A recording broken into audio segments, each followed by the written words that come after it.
vision, there is hope. Andy Hogan bears. In his bipolar Beast on a Leash, he tells his whole story of early childhood symptoms that no one recognized, late adolescent habits that pushed him over the edge, and finally overcoming and growing from the devastating phase into depression.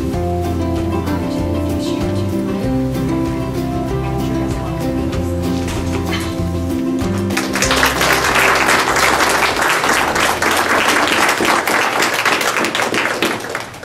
Thank you for coming tonight.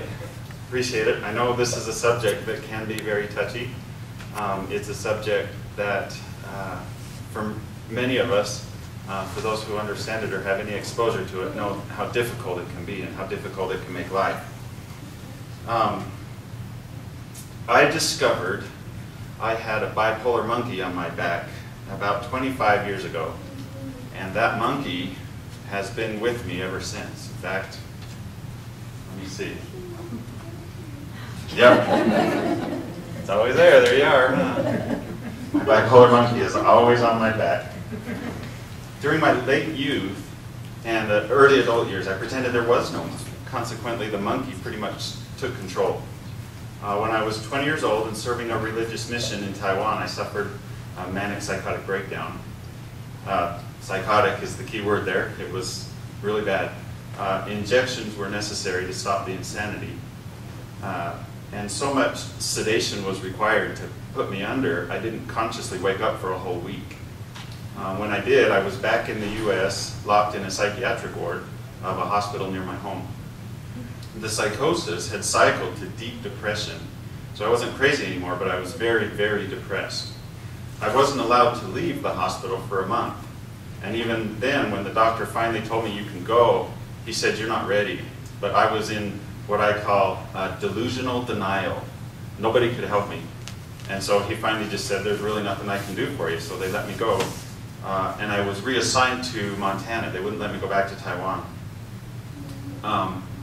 With my denial, again, I was inconsistent on my medication, didn't think I needed it, and had another breakdown in Montana that was even worse than the one in Taiwan. I came home early from my mission and started life with this monkey constantly on my back. It seemed like every time I try it, I check it, it's always there. Let me see. Oh yeah, there's always a monkey. It's always there, that bipolar monkey. I won't go into too many details about the story of the breakdown, though it's pretty entertaining. I did bring books of the story, and I printed way more than I'll ever sell. And so I just put them in the back table, and if you're interested in reading the story, or you know someone who you might feel would be beneficial, maybe they were embarrassed to come and be here or something, and you want to share the story with them, you're welcome to take 1 or 2 books and at no charge. Just please take them if you would like one. Okay, so 5 steps. I'm going to talk about 5 steps that I took to find a more peaceful life. And my prayer is that through sharing these 5 steps, the monkey's on your backs, whether they be mental illness, whether they be bipolar disorder, or any other kind of monkey, these steps can be helpful. And I hope that you leave feeling a little lighter, like your load has been lightened just a little bit. Step 1 is identify the illness. Identify. And I'm just gonna talk briefly about step 1, identify, because just by coming, I think most of you have already identified the issues that you're dealing with. But the thing I wanted to mention about the trick of mental illness and bipolar disorder is identifying isn't that easy. You'd think it'd be easy, but symptoms can be tricky. And the things that you see are what I call surface symptoms, the things on the surface. Things like perfectionism, or constant guilt, irritability, sleeping problems, addictions. These can all be surface symptoms, things that you notice about people. But when you look closely, there's a deeper issue. For me, the real issue is depression or mania most of the time. I have also some obsessive compulsive disorder. So I have obsessive thoughts also, and that's a surface symptom. Okay, now the visual aid that we waited for. when you find that root cause with a loved one or yourself, and you identify that, it's like a pearl. It's like finding a pearl. It's very precious. And the experience of finding that root cause can be either very special, very bonding with the person, or it can be horrible. It can be like a dragon breathing fire on you. Here's the visual aid.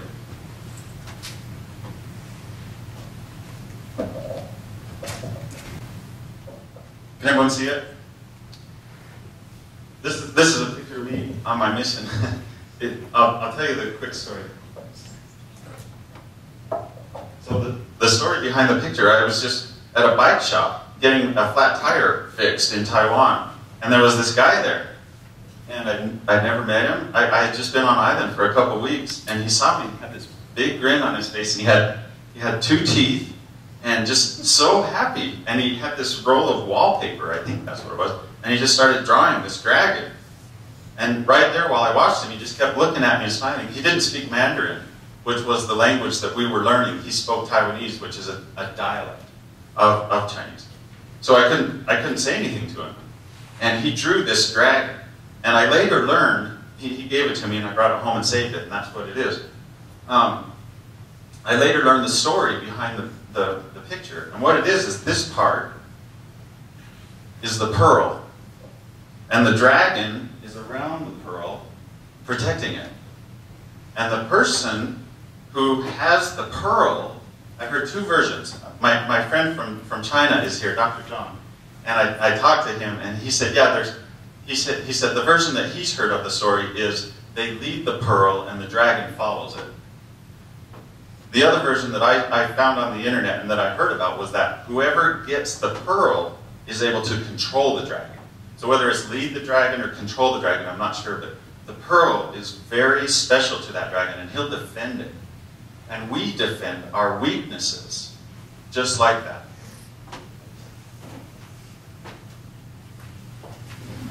We defend that root cause. I have mental illness. That's my root cause.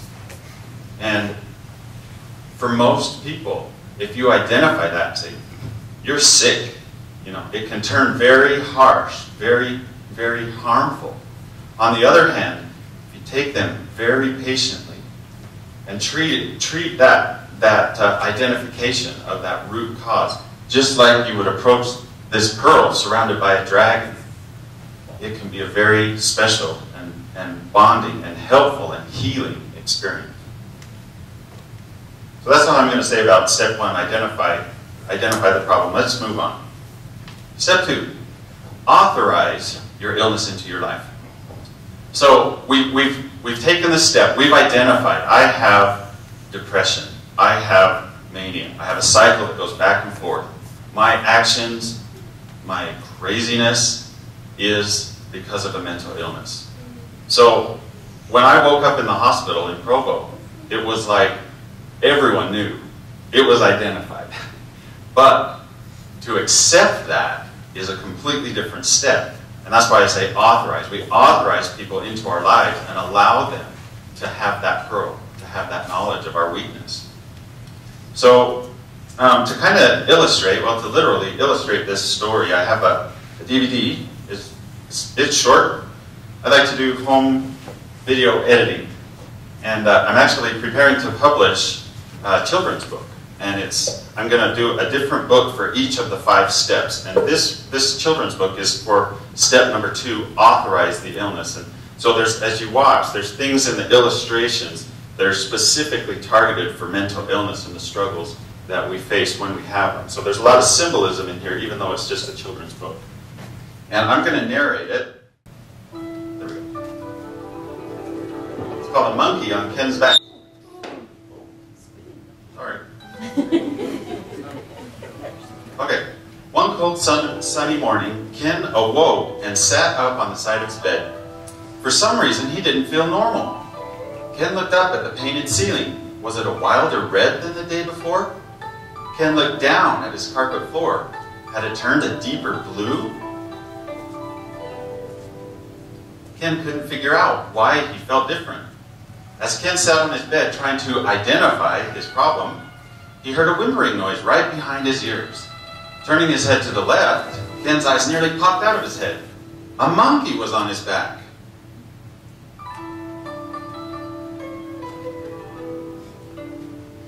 "Get off me!" Ken yelled as he thrashed all around his room, trying to get the monkey off his back. But no matter where he ran, how loud he yelled, how wildly he waved his arms, or even when he changed into his school clothes, Ken could not get rid of the monkey on his back. "Ken, I see a monkey on your back is bothering you. Do you want to talk about it?" his mother asked as Ken slumped onto his chair and started eating breakfast. "I'm fine," Ken mumbled, embarrassed, mad, and sad all at the same time. Ken didn't feel like talking about it. He wished the monkey would go away if he just pretended it wasn't there. After breakfast, Ken hung his head and dragged his feet as he slowly made his way up the sidewalk towards school. He was worried about what everyone would say when they found out he had a monkey on his back. Would the boys make fun of him? Would the teachers be mad at him? Would the girls scream?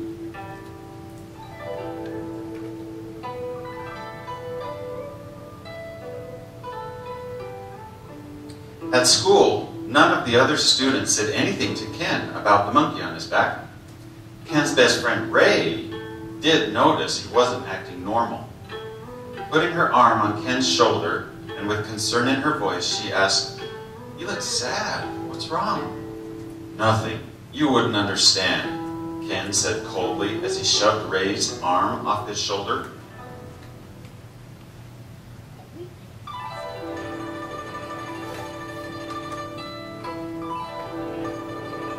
Ken felt so confused by the monkey on his back that he couldn't focus on his studies. Finally, the teacher sent him to the school nurse to see if she could help. The nurse tried to teach Ken about the monkey on his back, but Ken wouldn't listen. He felt all alone and was sure no one else could help him or even understand his monkey.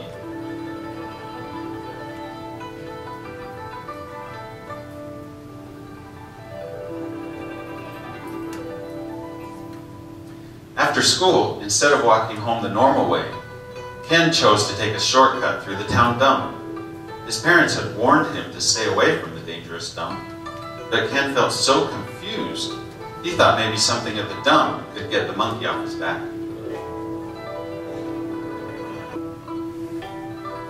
As Ken dug around in the garbage, a mean dog jumped out from behind a pile of trash. Barking and snarling, it started chasing Ken. Tripping and stumbling over the piles of garbage, Ken didn't see a deep pit and fell right into it. Besides twisting his ankle so he couldn't stand up, Ken wasn't hurt badly from falling into the deep pit. He got up on his knees and pulled his phone from his pocket. With humbled tears, Ken called his father and honestly told him where he was and what happened. Ken was surprised that his father didn't act upset. Instead, while hurrying over to the dump, Ken's father stayed on the phone and calmly encouraged Ken that life could still be good, even with a monkey on his back. Arriving at the dump, Ken's father chased away the mean dog and then knelt down next to the pit to save his son. Reaching up for his father's outstretched hand, Ken exclaimed, "Dad, you have a monkey on your back." "When you open your eyes and look around, you'll notice everyone has monkeys on their backs," his father replied as he gently lifted Ken out of the dark pit. Sure enough, when Ken and his father reached home where his mother and friends were anxiously waiting to greet him, for the first time, Ken noticed that they all had monkeys on their backs as well.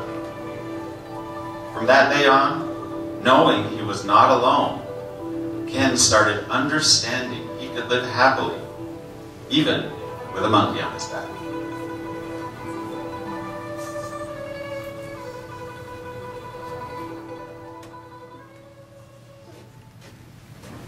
So Ken had to fall and hit rock bottom before he would finally ask for help. And I was a lot like Ken. After my first psychotic break in Taiwan, waking up in the psych ward was like Ken waking up and identifying the monkey on his back. Like Ken, I couldn't deny it was there, but I held on to my fears that I was alone and no one understood. Instead of believing their healthy minds, I chose to believe my own ill mind. I tried to make sense with a mind that was ill. I really wanted to believe that some kind of out-of-mind, out-of-body experience was what happened during the breakdown, not a severe mental illness. I hung on to the notion, even through a month of group therapy and individual sessions with the psychiatrist. I was too proud to admit I was like the others who were locked up in there. In my mind, they had the problems. I was alone. Even after the doctor let me out of the hospital, and the same thing happened in Montana. And I decided to, and then I came home and tried to live a normal life. Not willing to admit I was a person with mental illness, I sought for happiness and relief in places that I had felt before the breakdowns. What I didn't realize was that many of those happy experiences were actually just manic mania that hadn't fully developed. It was developing mania inside me. So the cure to my misery that I thought was my high school sweetheart. If I could get back with her, I'll be happy. Well, no.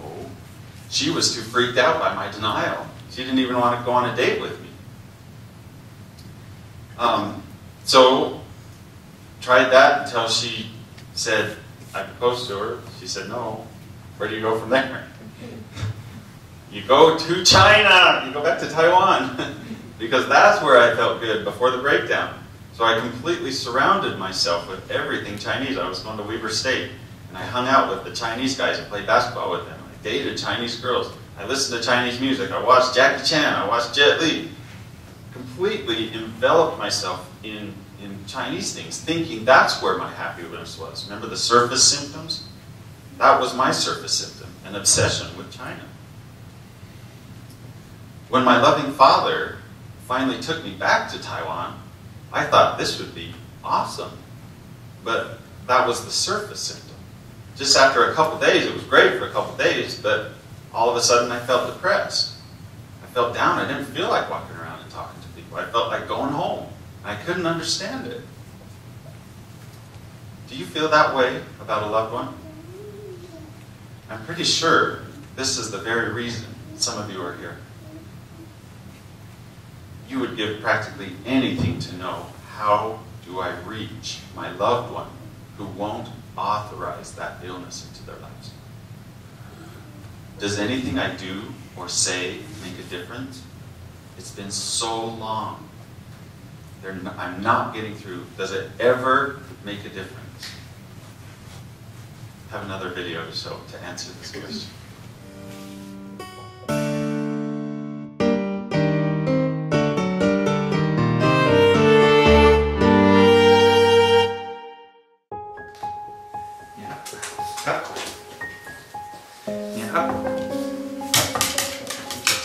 Can you sit? Okay. Be awake. Be awake.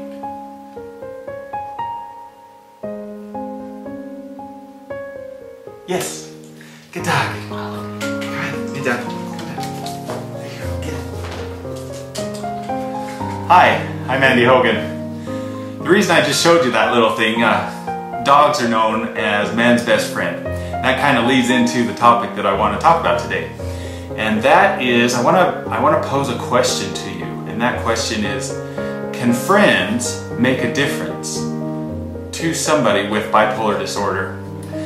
A few years ago, a mental health organization asked this very question, can a friend make a difference, as the topic of a video contest they sponsored. Well, I entered the contest, made a video, because I have a friend in Taiwan who made a big difference in my life, and I'm someone with chronic bipolar disorder. Well, the video never won anything. I never heard back from him, from the mental health people there, but I kept the video. And the first time I met Michael McLean, and we were at his house, and I was explaining to him why I was so excited to go to Taiwan with him on this music tour he was doing. And I showed him the video. Well, Michael was so touched by the story that he asked me to share the story with the audiences as an introduction to his song, Who Will Be the Real Hero? And it was an honor to get to do that each night as he performed, to be a part of the show and tell my story of Lee Yonan, he's the friend, helping me through bipolar disorder. And it's not over. He's still a good friend, and he is still a real hero. So I'd like to show, first of all, I want to show you this clip, a piece of this clip from that video contest. And I'm wearing the same shirt that I did in the contest, so don't get confused. That was a few years ago, and this is now. But can a friend make a difference? Watch this video and see. And then afterwards, I'm going to show you Michael McLean singing his song, Who Will Be the Real Hero, to myself and the real hero, Lee Yonan. Yoner is his nickname that I call him in the video. I met Yoner while living in Taiwan. He sold cars at a dealership next to my apartment. Though the illness forced me back to the USA, it didn't separate our friendship. During those trying times, wherever I went, I carried a small tape recorder and talked to Yoner about everything I was going through. Hey Yoner, I found this awesome mental illness support group called SAMHSA. In Taiwan, Yoner also carried a recorder with him and made almost daily recordings of encouragement, friendship, and support.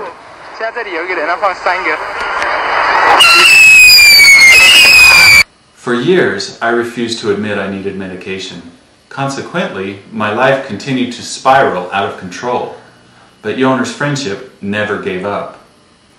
Over the years, the pile of voice tapes from him stacked higher and higher. Then, when my illness sank my life to its lowest point and I didn't want to live anymore, he came to the US to be with me. While together, Yoner helped me rekindle love for life in small ways and large ways. Small ways, like each morning when depression kept me in bed, he got up early and wrote poetry about friendship and happiness in my journal. He also wrote sticky notes and hid them all over our apartment in places where I would find them during the day. He also pitched in at work and helped me make the deadlines with my construction cleaning company. He never even complained about having to clean toilets. Yoner's visit also helped in large ways. It's a long story, but if he hadn't come, I never would have dated and married my wife. Today, Yoner and I are still... Lee Yonan, Yoner, has been my dear friend for 21 years and counting. Being a friend for that long to somebody with bipolar disorder like me, someone who takes a long time to admit I needed medication, to admit I needed help, to admit that this disorder was influencing negatively the way I treated my friends and my family. It's not an easy thing, and it takes a real hero. Well, during the Michael McLean shows, when I told this story and introduced the song, the best part came last, and that was I got to say, Lee Yonan, a real hero, is here. Lee Yonan came to all the concerts with us, and at that point he would come out on stage and he would say to the audience, you know, I really don't feel like I'm a hero. All I did was something simple. I was a friend to someone in need. And then after he said that, he would say, you can be a hero. You can make a difference in the life of someone with bipolar disorder or someone who is struggling. Just be their friend. And then Michael McLean would have us sit in front of the piano and he would sing his song, Who Will Be the Real Hero to Us? And that's what I'm going to show you now. Who will be the real heroes when the race has been run? Who will be our real hero when it's all been said and done? Will it be the ones who gave us everything? those who would be real heroes know how real heroes live. There's a part of them that's knowing there's this price that must be paid, and they know it's when the going gets rough, a hero's made. Heroes know it's not the cheering of the crowds that gets it done. Heroes know the real victories in this life are one-on-one. There's so many souls in need who will have the strength to lead, and we are real heroes when the race has been run. Who will be the real heroes when it's all been said and done? It will be the ones who gave us everything they had to give, and in our hearts, somewhere forever, all the real heroes live. My friend, you will always live.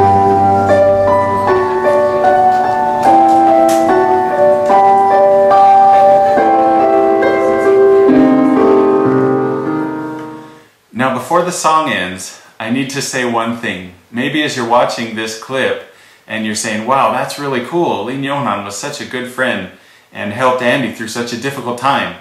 And he did. But maybe the moms and dads that are watching this are saying, well, where was Andy's parents? Were they a part of this? And the answer is, of course. Of course they were. My parents were there through all of it. The problem was, I shut them out. I wouldn't listen to them. I didn't accept their love during that most trying time. And it took years and some really trying, difficult times before I realized, accepted, and was grateful for my parents' love. So before the song ends, I want to put in a tribute to my parents, Mike and Jane Hogan, who are also real heroes. You know, I wouldn't let them in, but they were there all the time. If I was too ornery to be with them physically, or I was out of the house trying to get rid of them, they were on their knees praying for me. And their love made a lot of difference. All the difference in the world, as a matter of fact. So parents, family, and friends all can make a big difference in the life of someone with bipolar disorder.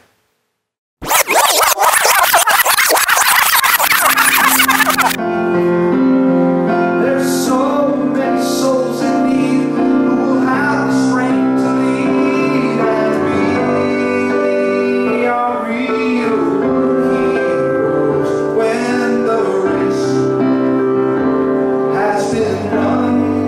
Who will be the real heroes?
So, parents, family, and friends all can make a difference in the lives of someone with bipolar disorder.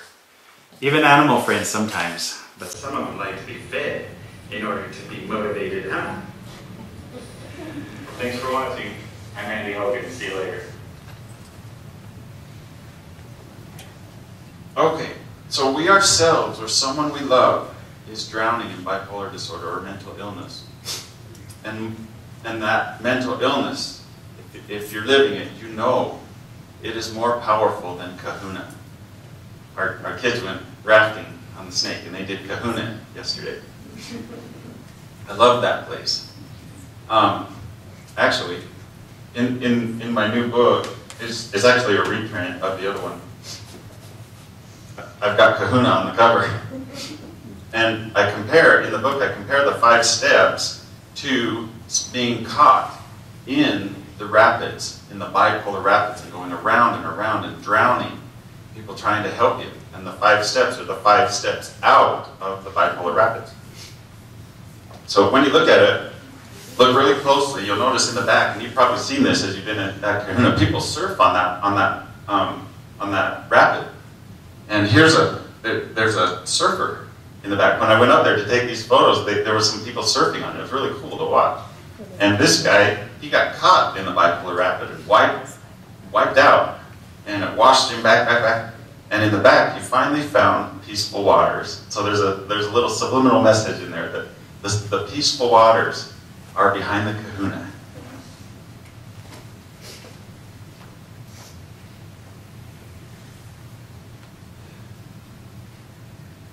Mental illness, depression, it's a liar. It tells us no one understands, no one else gets it. But the truth is, we are only alone if we choose to be alone. It's a choice. Loving and able people will be there the moment we want help. We choose to want help. The Chinese call it yuan fan. Some people call it destiny or fate. I choose to believe it's God who brings people into our lives right at the time we choose humility and ask for help. My Taiwanese buddy Yoner came into my life at a time when I wouldn't listen to pretty much everyone else. Later, my parents and my wife helped me understand things that led to more peaceful waters. I hope you have a friend like Yoner, or someone who loves you like my parents do, and my wife. But even if you feel like you don't have family or friends, I've talked to people, and in fact, when I was speaking on some racist and he said, do you know anyone who has lost their family, lost their friends because of this illness? And I said, no, but then I met him, and now I do. It happens. This illness is so trying. Sometimes it's impossible to have relationships until that authorization comes. But I hope that if you're in that boat tonight, that you can feel that there are people who understand your pain and they want to help. The secret is identify that illness and authorize it. It's okay to be someone with mental illness. It's okay. There's nothing shameful about it. It's a physical disorder. And when we authorize that, we can start to understand it. We can start to understand this is an illness. This isn't a choice. This isn't because I'm a bad person. It's an illness. Understanding is step 3.